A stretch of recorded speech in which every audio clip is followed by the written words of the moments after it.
नमस्कार, मैं हूँ रितेश रौनियार। आप देख रहे हैं पॉलिटिकल बंजारे। नमस्कार, शशांक भी आज हमारे साथ हैं, जो कि भाजपा से देवरिया लोकसभा से भाजपा सांसद प्रत्याशी हैं। आज इनके साथ इनकी यात्रा को और राजनीतिक सफ़र को जानने के लिए आज हम इनके साथ बैठे हुए हैं। नमस्कार सर। सर, आपकी जर्नी कहाँ से स्टार्ट हुई? देवरिया आपके समय में कैसा था? देखिए, जिस गांव से हम लोग निकले हैं आज सुबह वही मेरा पैतृक गांव है बरपार। और ये बरपार इसलिए प्रसिद्ध है क्योंकि यहीं के बगल में एक बहुत विशालकाय वटवृक्ष है। अभी आप 2 मिनट में आप कैमरा उधर करेंगे तो वो वटवृक्ष भी आपको दिखेगा, मैं बता दूंगा। और इससे प्रख्यात है और यहाँ पर बुद्धिजीवियों का क्षेत्र रहा है देवरिया। तो यहाँ से ही मेरे परिवार की उपज रही है। मेरे पिताजी आर्मी में थे, तो जब भी हम लोग उनको कुछ छुट्टी मिलती थी हम लोग यहीं आके रहते थे। तो इसे हम लोग का लगाव है अपने क्षेत्र का। तो इसी कारणवश मैं माटी का लाल वापस आया हूँ अपने क्षेत्र में। अपने क्षेत्र में कुछ काम करना चाहता हूँ ताकि अपने क्षेत्र का विकास हो। विकास की राजनीति करता हूँ ताकि विकास तो हो और उसके साथ राजनीतिक भी शक्ति आए, ताकि दोनों मिलजुल के अपने क्षेत्र का निर्माण करें। चुनाव की वजह से सर इतनी व्यस्तता है, आपके और मेरे में एक कॉमन चीज़ है। जैसे आपने लड़ झगड़ के सिस्टम से, केंद्र से आपने टिकट लिया है अपने देवरिया के लिए कुछ करने के लिए। सबसे पहले हमने ही बताया था कि देवरिया में आएगा तो माटी का लाल ही आएगा, और भाजपा से सांसद प्रत्याशी बन के शशांक भी आए हैं। सवालों की सर पहले बता दें, 2 चरण हैं। पहले चरण में हम जानेंगे आपके जीवन के बारे में, और दूसरा चरण जो होगा वो राजनीतिक सफर के बारे में होगा। ठीक है। पहला चरण सर शुरुआत करते हैं। देवरिया में कितने साल रहे आप? देखिए, मेरी पैदाइशी गोरखपुर में हुई, जो बगल का जिला है। हाँ। और उसके बाद मैं मेरे पिताजी आर्मी में थे, तो मैं बाहर ही रहता था उस समय, संगरूर, पटियाला, अम्बाला। लेकिन बहुत अच्छी बात ये थी, हर साल हम लोग 2 महीने यही बिताते थे, और उसमें लगभग 1-1.5 महीना हम लोग गाँव में बिताते थे। तो लगभग आजीवन मैं यहाँ रहा हूँ। मुझे वो याद है वो क्षण जब हमारे पास हमारे बाबा, हमारे ताऊ जी हाथी यहाँ खरीद के लाए थे। इसी गांव में हथनी लक्ष्मी रहती थी, उनके साथ खेला हूँ। इसी वटवृक्ष के नीचे हम लोग चारपाई लगा के किताबें पढ़ते थे।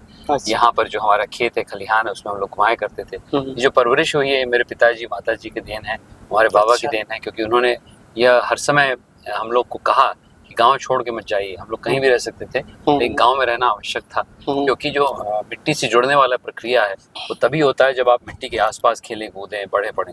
तो जैसे मुझे याद है, यही पोखरे में हम लोग भैंस चराते थे और भैंस के ऊपर हम लोग बैठ के अपना जीवन में मतलब तैरते थे, उसके साथ खेलते थे, उसके ऊपर चढ़ के बैठते थे। ये सब चीज़ें हैं, ये सब लम्हे हैं जो मुझे वापस इस क्षेत्र में आकर्षित करते हैं। दादाजी आपके गोरखपुर के जिलाधिकारी रहे, पिता आपके सांसद रहे, इसके बावजूद आप क्या ये सामान्य कार्य आप कर पा रहे हैं? नहीं, देखिए, कर पाते थे उस समय? नहीं, उस समय मेरे पिताजी उस समय कर्नल थे आर्मी में, बहुत बड़े अधिकारी नहीं थे। और हम लोग भी साधारण मिडिल क्लास फैमिली से आते हैं। और मेरे बाबा भी अपने बलबूते पे इसी गांव से उठ के यहीं से वो करीब 7 किलोमीटर दूर सिरजम हर दिन पैदल चलते थे। कुरना नाला उनको क्रॉस करना पड़ता था। वो रात को भाग के आते थे, क्योंकि वो जब बहुत रात हो जाती थी तो भूत प्रेत के बारे में बातें होती थी। तो ये सब चीज़ें बड़े साधारण परिवार के हम लोग थे, लेकिन परिश्रम करके उन्होंने अपने आप को इस्टेब्लिश किया। वो डीएम बने पहले, और फिर उसके विश्वविद्यालय के संस्थापक बने, फिर उसके बाद बनारस संस्कृत यूनिवर्सिटी के कुलपति रहे। तो ये सब चीज़ें तो थी, लेकिन जब हम लोग बड़े रहते हम लोग साधारण परिवार के थे। हमारे पिताजी उस समय मेजर कर्नल इस प्रकार के थे। तो संघर्ष हम लोग के जीवन में हर समय रहा है, संघर्षरत रहे हैं। उसी के कारण होते होते आज की तारीख मुझे कोई दिक्कत नहीं होती है कहीं भी आने जाने में, गांव के लोगों से मिलने में। देवरिया में सर घूमने वाली कोई स्थान बताइए जो आप घूमे हो बचपन में, बहुत ज़्यादा आपको पसंद हो देवरिया के वो जगह, शहर के। देखिए, देवरिया में मेरा वटवृक्ष ही एक जगह है जहाँ मुझे बहुत पसंद, बहुत अच्छा लगता है। अभी भी उस समय लगता था। आप अगर नहीं गए तो अवश्य जाइए। उसके बगल में एक बहुत बड़ा मैंने केंद्र खोला है। दूसरी जगह जो अभी हमारे क्षेत्र में तो नहीं है, लेकिन सलेमपुर में है, देवरा बाबा का मंदिर। देवरा बाबा से मेरे बहुत क्षणिक मुलाकात भी हुई थी कुंभ के मेले में। मेरे ताऊ जी उनके बड़े भक्त थे और लेके गए थे। और उसी के साथ साथ मैं समझता हूँ कि कुशीनगर में जो पावा स्थान है और जो फाजिलनगर में है और जो बुद्ध भगवान की स्थिति है, वो भी बहुत प्रेरणादायक है। अपने ही जिले में तो नहीं है, लेकिन उसके बगल में जिले। जब आप देवरिया में थे तो पिताजी आपके जनरल थे, दादाजी आपके जिलाधिकारी थे। क्या क्या एसेसरीज आपके पास उस समय थी? उस समय बड़ा क्रेज होता था साइकिल, मोटरसाइकिल और बाकी घड़ियों का। आपके पास क्या क्या था उस समय? नहीं, मेरे पास एक रक्सैक था जो पीठ पे चलते हैं ना, और उसको लेके मैं निकल जाता था। मैं घुमक्कड़ हूँ, आप जानते हैं, कई सालों से मैं जागृति यात्रा कर रहा हूँ, 16 साल से। तो मुझे हर समय घूमने में बहुत मजा आता था। तो साइकिल से ज्यादा मैं ट्रेन में निकल जाता था, बस में निकल जाता था, देश का भ्रमण करता था। मैं कश्मीर गया, वहाँ पर एक बहुत बड़ी ट्रैकिंग 20 दिन की। फिर उसके बाद मैं उत्तराखंड गया, कॉर्बेट नेशनल पार्क में। मैं दक्षिण में गया, मैसूर गया। तो मुझे ऐसा लगता है कि औरों को भी मैं प्रोत्साहित करना चाहता हूँ कि जब भी मौका मिले आप घूमने निकलिए। और बहुत लोगों के साथ घूमेंगे तो आप अपने में ही फंस जाते हैं। अकेले घूमिए तो आप औरों के साथ मिलते हैं। हाँ, सोलो ट्रैवलिंग करिए, वो मैंने काफ़ी करी। ये मेरी बड़ी दिलचस्पी थी। यहाँ पर मैंने किया, लेकिन अधिकांश पूरे देश भर में किया। और उसके बाद जागृति यात्रा का जो गठन है वो उसी की उपज है। 16 साल से 500 लोगों को लेके मैं पूरे देश का भ्रमण करता हूँ जागृति यात्रा में। वो भी बहुत बड़ा उपलब्धि है मेरे लिए। परिवार में कौन ऐसा है जो सबसे ज़्यादा आपको सपोर्ट करता है, आपके शुरू से ही आपके साथ लगा हुआ है, जागृति यात्रा से हो या उससे पहले से? 3 लोग हैं। एक तो परवरिश के मामले में मेरे पिताजी माताजी दोनों लोगों ने मुझे बहुत किया है। पिताजी ने एक शक्तिशाली व्यक्ति हैं, तो उन्होंने हर समय मुझे सिखाया है कि शक्ति का कैसे प्रयोग किया जाए सकारात्मक रूप से। हमारी माता जी बहुत सरल हैं, बहुत मिलनसार हैं, तो उनसे मुझे ये मिला है कि भाई लोगों से मिलते रहिए।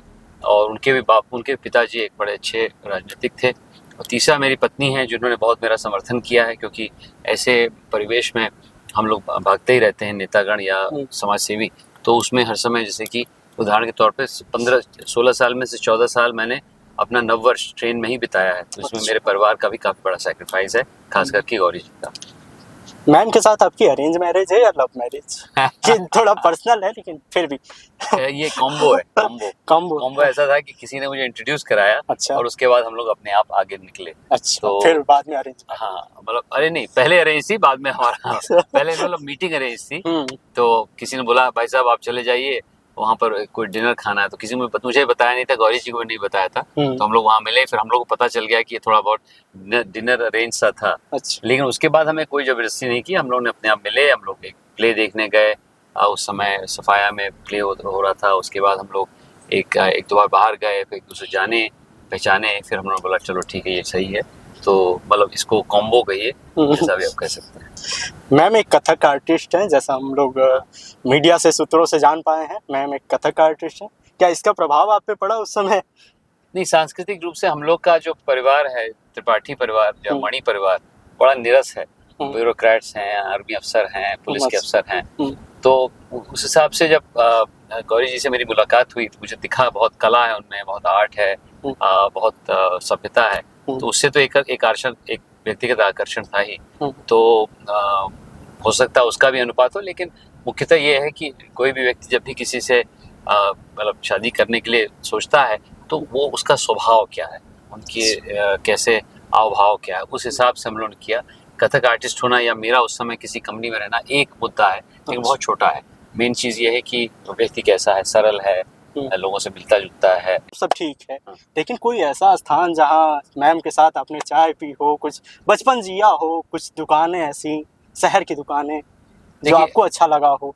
एक तो जो हमारा स्टेडियम है मुझे बहुत अच्छा लगता है। मैं खुद ही मतलब क्रीड़ा में काफ़ी विश्वास रखता हूँ। अच्छा। कल ही सुबह मैंने अपने दोनों बेटियों के साथ वहाँ गया था। वहाँ पर हम लोग थोड़ा सा रेस किया। कभी कभी वहाँ जिम है, उसका भी प्रयोग कर लेता हूँ मैं। और उस समय एक ऐसा भी समय था, वहाँ स्विमिंग भी मैंने की है उसके स्टेडियम में। तो एक तो अच्छी जगह है। हाँ। दूसरा, यहाँ बैतालपुर में ही जो चाय की दुकान है बद्री जी की है, वहाँ पर कभी बैठ जाता हूँ, चाय पी लेता हूँ। अभी थोड़ा व्यस्त हो गया हूँ तो कम होता है। क्रिकेट देखते हैं सर? IPL पसंद है? IPL पसंद है, लेकिन सच पूछे मुझे फुटबॉल ज़्यादा पसंद है। फुटबॉल ज़्यादा पसंद है। और इतनी व्यस्तता के होते हुए क्या आपने क्रिकेट देखी? नहीं, सच पूछे पिछले 6 महीने से मैंने कोई टीवी देखी ही नहीं, क्योंकि अधिकांश न्यूज़ मुझे अपने मोबाइल में मिल जाती है। अच्छा। तो समय था ही नहीं। हाँ। टिकट के पहले और टिकट के बाद तो बहुत ज़्यादा तो मैंने टीवी नहीं देखा है। लेकिन मैं फिल्में देखता हूँ परिवार के साथ। जब जाता हूँ फिल्म देखने के लिए पॉपकॉर्न खाता हूँ, और मेरी बहुत शिकायत होती है कि लोग, मेरे परिवार मुझसे बोलता है कि बहुत जोर जोर से आप पॉपकॉर्न खाते हो, आपके बगल में बैठने में पिक्चर का आवाज़ नहीं सुनाई देती। अच्छा, ये भी बात। सबसे फेवरेट मूवी सर? अभी जो सीरीज है मिर्ज़ापुर मुझे अच्छा लगा, और उसके पहले मिर्ज़ापुर सीरीज आपने देखी? पूरी देखी। क्या सांस्कृतिक रूप से जो उसमें दिखाया गया है, अगर वो होने लगे तो कैसे इसको आप देखते हैं? जैसे उसमें जितनी गालियों का प्रयोग किया गया है, जितनी अश्लीलता दिखाई गई है, कट्टों का प्रयोग दिखाया गया है, बच्चों में उन सब चीज़ों के को लेकर क्रेज बढ़ता जा रहा है, कैसे आप देखते हैं? हाँ, क्या देखिए, ये चीज़ें आपको सही लग रही हैं? हाँ, सही नहीं लग रही हैं, लेकिन जब सपा की सरकार थी, कई ऐसी चीज़ें होती थी, कट्टों का प्रयोग होता था, अराजकता होती थी, ये सब चीज़ें होती थी। उसमें अश्लील जो लैंग्वेज है, उससे मैं सहमत नहीं हूँ, उतना नहीं होना चाहिए। लेकिन जो वास्तविकता उन्होंने दिखाई, वो एक समय था। अब देखिए, अराजकता एकदम कम हो गई है जब से योगी जी आए। तो इस प्रकार से वह उस समय के समाज का उदाहरण था। वो एक समय पे ऐसी सेटिंग हुई थी जब इस प्रकार का उदाहरण था। तो वो वास्तविकता भी है कुछ हद तक। उतनी वास्तविकता तो नहीं, किसी भी टीवी चैनल में या किसी भी उसको थोड़ा सनसनीखेज करते हैं, उसको दिलचस्प बनाते हैं, वो अलग विषय एग्जैजरेट करते हैं, अति थोड़ा सा उठाते हैं। लेकिन उसी के साथ साथ मैं समझता हूँ कि उसमें कुछ वास्तविकता थी एक ऐसे ज़माने की जब उत्तर प्रदेश ठीक नहीं चल रहा था। और जब से हमारी सरकार आई है 7 साल पहले, तब से बहुत सुचारू हो गया है, कोई दंगा फसाद नहीं हो रहा है, सब लोग बाहर निकल रहे हैं। तो मिर्ज़ापुर का ज़माना बिफोर था। आफ्टर के लिए हम एक और फिल्म बना रहे हैं, उसका नाम है विकसित भारत और विकसित देवरिया और विकसित पूर्वांचल और विकसित उत्तर प्रदेश। वो फिल्म जब आएगी तो वो भी सुपर हिट होगी। जल्दी बने, जल्दी आए। लेकिन जो परिवेश आज के समय का है, वो बच्चे ये नहीं समझ पा रहे हैं कि ये फिल्म पहले की थी, वो समझ रहे हैं आज छोड़ का। दिया, अरे मिर्ज़ापुर एक फिल्म थी, लोग समझ गए जिसको समझना था, चलिए, खास उसमें अब और मैं एक दो और फिल्मों को बताता हूँ। मुझे हाँ, रंग दे बसंती बहुत अच्छी लगी थी, और मुझे रंग दे बसंती बहुत अच्छी थी। एक देश प्रेम की थी, मकबूल बहुत अच्छी थी, बहुत पहले की मूवी है। ये 2-3 मूवी मुझे बहुत अच्छी लगी। कोई सबसे फेवरेट एक्टर आपका? एक्टर और एक्ट्रेस दोनों एक साथ? एक्टर में तो मेरे हिसाब से ऋतिक रोशन मुझे बहुत अच्छा लगता है। मतलब वो बहुत कैपेबल है, और हाँ, वो मतलब बड़ा सिंसियर लगता है मुझे, कोई छल कपट नहीं दिखता है। और एक्टर, फीमेल एक्टर में पहले के ज़माने में रानी मुखर्जी वॉज वेरी गुड। अब उतना कम आ रही है ये तो, मैम को पता है ये। हाँ। देवरिया में सबसे ज़्यादा रहना कौन पसंद करता है आपके पूरे परिवार में? इस समय में कौन सबसे ज़्यादा देवरिया में रहना पसंद करता है? नहीं, चारों लोग हम लोग हैं, मेरी 2 बेटियां हैं, चारों लोग अलग अलग रीजन से रहना पसंद करते हैं। मैं इसलिए क्योंकि मेरा सामाजिक और राजनीतिक परिवेश यहाँ पर है। गौरी मैम क्योंकि उन्होंने काफ़ी यहाँ पर सांस्कृतिक चीज़ें झलकी हैं। देवरिया माता का मंदिर है, सांस्कृतिक सहयोग से जुड़ी हुई हैं, वो बहुत अच्छा काम करती हैं। ये शिव भगवान की धरती है, जैसे गौरी बाजार उन्हीं के नाम से एक जगह है, पत्थर देवा है जहाँ पर शिव भगवान का है, बैतालपुर, जहाँ बैतालपुर में बैतालों की बारात रही थी, तो पूरा शिव भक्त एरिया है। तो इसलिए, और गौरी जी काफ़ी शिव भक्त हैं खुद ही, और उन्होंने बहुत अच्छा एक नाटक किया है तक्ष, जिसमें कि उन्होंने उसका शिव स्तुति करी है, तो वो भी अच्छी है। मेरी छोटी बेटी, मेरी बड़ी बेटी तारिणी इसलिए उस पसंद है क्योंकि यहाँ बड़े अच्छे छोटे छोटे कुत्ते होते हैं, उसको बहुत प्यार करती है, और जहाँ जहाँ होती है वो पकड़ के लाती है घर पे। और ईशा भी बहुत उसको सुंदर, क्योंकि हमारा जो वट का वृक्ष है उसके आसपास की जगह में उसको बड़ा आनंद आता है। कुछ चीज़ें मैं मेकअप भी कर रहा हूँ, लेकिन मेरे हिसाब से ये 4 चीज़ें सबको अलग अलग तरीके से पसंद। अच्छा, ठीक है सर, सब कुछ सही है।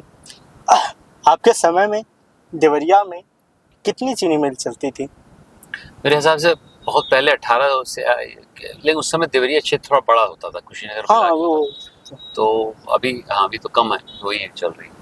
उस समय, आपके समय में जब आप बचपन में थे, या फिर भी कितना उस एक समय नंबर कोई, उस समय परहैप्स 10 चल रही थी, उस समय 10 या 8 सब, काफी करना होता। चीनी मिल बंद होने का जिम्मेदार आप किसे मानते हैं?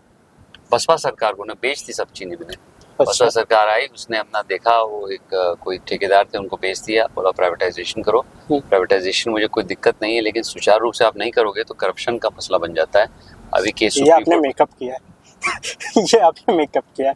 प्राइवेटाइजेशन को लेके जैसे बात ये आती है कि मोदी सरकार सबसे अधिक प्राइवेटाइजेशन कर रही है, ये अलग की बात है, आपने इसमें लाया कि हाँ सुचारू रूप से चलना चाहिए।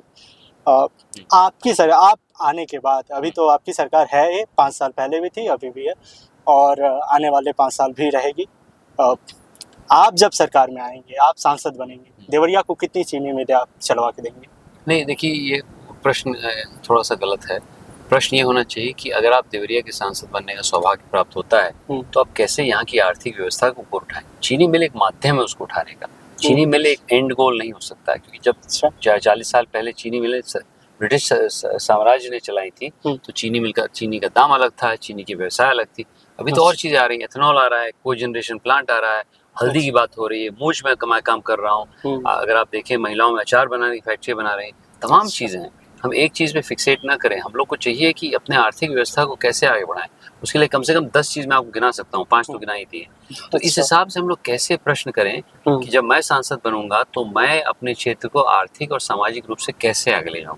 अगर यह प्रश्न है तो उसका आंसर ये है कि देखिए 4 प्रकार की चीजें यहाँ होती हैं। सरकार कुछ काम करती है, समाज कुछ काम करता है, प्राइवेट सेक्टर करता है। तीनों में मेरे पास हुनर है, टीम है कि हम लोग इन तीनों में आगे बढ़ सकें। और मेरा पूरा विश्वास है कि जो आज की जीडीपी है 15,800 करोड़, उसको मैं धीरे धीरे काफी तीव्रता से आगे बढ़ाने की कोशिश करूंगा। तो इसके लिए आप लोग निश्चिंत रहिए। IITian हूँ, मेरे पास संसाधन है, मेरे पास एक आप जो बरगद के बगल में आपने केंद्र देखा, आपने फोटोग्राफ भी किया, बहुत बड़ा एक पूर्वांचल उद्यम केंद्र है। तो होते होते मैं काफी अच्छा काम कर पाऊँ। तो चलिए हम लोग निकलते हैं, मेरे राजनीतिक कार्यालय में आ गए हैं, धीरे धीरे बात करते हुए निकलते हैं। चिंता मत कर, यहाँ सबकी क्लास लगेगी प्यारे, देखते रहिए पॉलिटिकल बंजारे।